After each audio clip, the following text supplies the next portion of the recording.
So we've reached our first conclusion. Corrections due to relativistic kinematics, so things like time dilation, length contraction, the relativistic form of energy, all those kinds of things.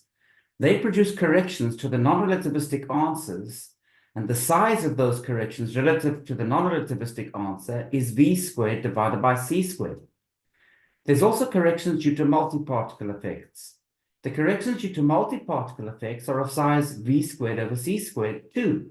So multiparticle effects are the same size as corrections from relativistic kinematics. You can never neglect multiparticle effects. And this is what makes quantum field theory hard.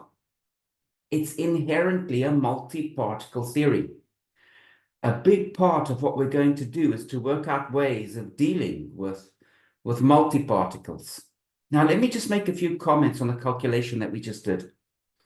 For the calculation that we just did, you might have been unsatisfied.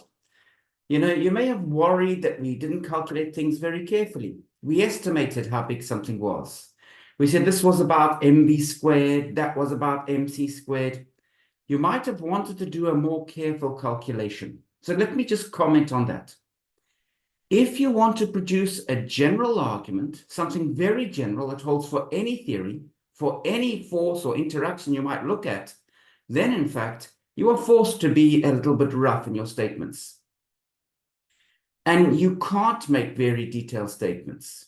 If we start to say things that are too detailed, they will only hold for a specific theory. If we want to make statements that hold for all theories, we are forced to accept some rough statements. Here we reached a conclusion that holds for any quantum field. And that's why we couldn't be very precise. That's why we had to be a little bit rough. But this is only at the beginning. Later on, we'll start to do some precise calculations with definite interactions. And we'll consider very specific situations. In those cases, we'll carry out detailed computations very accurately. But to summarize, we've reached our first conclusion. Multiparticle effects are the same size as relativistic corrections. And that means we always have to deal with multiparticle effects. And that's why quantum field theory is hard. I want to give you a little bit of insight into why we might have expected this. I'm going to give you an argument which is much simpler, but still which explains why multiparticle effects are important. The reason why I'm going through this again is because this is such an important idea. Multiparticle effects really are one of the hallmarks of quantum field theory. So what are we trying to do in quantum field theory? Well, we're trying to combine quantum mechanics and special relativity. So I want to remind you of a statement that comes from quantum mechanics. So from quantum mechanics, we have the statement that delta E, delta T must be greater than or equal to h bar over 2. This is one of Heisenberg's uncertainty principles, and it's a very general statement. It's true whatever interactions you choose to consider in quantum mechanics. What this relation tells us is that energy can fluctuate. It doesn't have to take a definite value. And the way it can fluctuate, the way energy can jump around a little bit, is precisely what the Heisenberg relation is telling you. Now, in quantum field theory, we put quantum mechanics together with special relativity. And I want to remind you perhaps the most famous equation of special relativity, which tells us that E is equal to mc squared. Or what is this telling us?